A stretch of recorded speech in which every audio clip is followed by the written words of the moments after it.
That's my quick comment. नमस्कार, मैं हूं Rakhi Jain. Let's my quick comment में आपका स्वागत है। युद्ध सिर्फ सीमाओं पर नहीं लड़ा जाता, उसका सबसे गहरा असर उन बच्चों पर पड़ता है जिन्होंने ना हथियार उठाए, न राजनीति समझी और ना ही किसी संघर्ष को चुना, लेकिन फिर भी वो उसकी सबसे बड़ी कीमत चुकाते हैं। लेबनान से आई यूनिसेफ की ताज़ा रिपोर्ट एक बार फिर वही याद दिलाती है। अप्रैल में हुए युद्ध विराम के बाद उम्मीद थी कि गोलियों की आवाज थमेगी, बच्चे स्कूल लौटेंगे और विस्थापित परिवार अपने घरों में वापस जाएंगे। लेकिन हकीकत इससे बिल्कुल अलग है।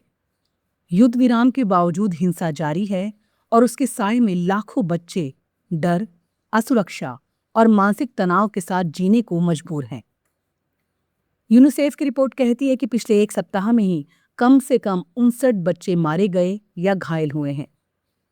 मार्च से शुरू हुए संघर्ष के बाद अब तक 200 बच्चों की मौत और 800 से ज्यादा घायल होने के आंकड़े सामने आए हैं।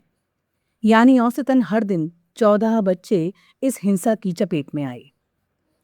ये सिर्फ आंकड़े नहीं हैं, इनके पीछे टूटते परिवार, उजड़ते बचपन और भय में पलती एक पूरी पीढ़ी की कहानी छिपी है। 17 अप्रैल 2026 को अमेरिका की मध्यस्थता में इजराइल और लेबनान के बीच युद्ध विराम हुआ था। इसका मकसद दक्षिणी लेबनान में बढ़ती हिंसा को रोकना था, लेकिन सीज़फायर के बाद भी स्पोर्डिक हमले जारी रहे। यूनिसेफ के मुताबिक युद्ध विराम के बाद भी 23 बच्चों की मौत और 93 बच्चों के घायल होने की खबर है। सबसे हालिया घटना में 2 बच्चों और उनकी मां की कार पर हमला हुआ, जिसमें तीनों की जान चली गई। ऐसे हमले सिर्फ जीवन खत्म नहीं करते, बल्कि पूरे समाज में डर को स्थायी बना देते हैं। यूनिसेफ के क्षेत्रीय निदेशक एडवर्ड बैकबेडर ने कहा कि बच्चों को अब स्कूलों में होना चाहिए, दोस्तों के साथ खेलना चाहिए और बीते महीनों के डर से बाहर निकलना चाहिए। लेकिन लेबनान में बच्चे अब भी विस्फोटों, सायरनों और अनिश्चितता के बीच जी रहे हैं। और यही इस संकट का सबसे गंभीर पहलू है, मानसिक स्वास्थ्य। यूनिसेफ का अनुमान है कि करीब 7,70,000 बच्चे लगातार हिंसा, विस्थापन और भय के असर से जूझ रहे हैं। बच्चों में डर, बेचैनी, बुरे सपने, नींद न आना और गहरी उदासी जैसे लक्षण तेजी से बढ़ रहे हैं। 2025 के यूनिसेफ सर्वे में 72% देखभालकर्ताओं ने कहा कि उनके बच्चे लगातार चिंता में रहते हैं। 62% ने माना कि बच्चों में डिप्रेशन और निराशा के संकेत दिख रहे हैं।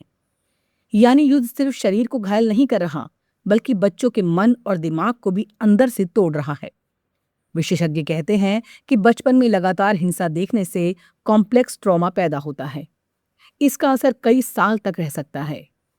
पीटीएसडी, एंजाइटी और डिप्रेशन, सीखने की क्षमता में कमी जैसी समस्याएं आगे चलकर पूरी जिंदगी को प्रभावित कर सकती हैं। इसका मतलब है कि आज जो बच्चा डर में पल रहा है, वो आने वाले वर्षों में सामान्य जीवन जीने, पढ़ाई करने और सामाजिक रिश्ते बनाने में भी संघर्ष कर सकता है। लेबनान पहले से ही कई संकटों से गुजर रहा है। 2019 के आर्थिक संकट ने देश की अर्थव्यवस्था को लगभग तोड़ दिया। फिर कोविड महामारी आई, उसके बाद बैरूत पोर्ट ब्लास्ट ने देश को झकझोर दिया। राजनीतिक अस्थिरता और लाखों सीरियाई शरणार्थियों का बोझ पहले ही व्यवस्था को कमजोर कर चुका था। अब लगातार संघर्ष ने बच्चों की स्थिति और खराब कर दी है। कई स्कूल बंद हैं, हजारों परिवार विस्थापित हैं, बच्चे महीनों से नियमित शिक्षा से दूर हैं। कई इलाकों में कुपोषण और बाल श्रम का खतरा भी बढ़ रहा है। लड़कियों की स्थिति और ज्यादा संवेदनशील है। विस्थापन शिविरों और अस्थायी ठिकानों में सुरक्षा जोखिम बढ़ जाते हैं।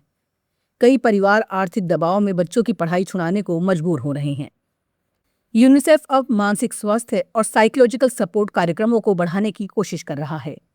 सुरक्षित स्थान बनाए जा रहे हैं, समुदाय स्तर पर काउंसलिंग दी जा रही है और अभिभावकों को बच्चों की मानसिक स्थिति समझने की ट्रेनिंग दी जा रही है।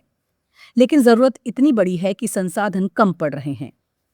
असल सवाल सिर्फ राहत का नहीं, राजनीतिक इच्छा शक्ति का भी है। क्योंकि अगर युद्ध विराम बार बार टूटता रहेगा तो किसी भी मानवीय मदद का असर सीमित रह जाएगा। अंतर्राष्ट्रीय समुदाय के सामने चुनौती साफ है।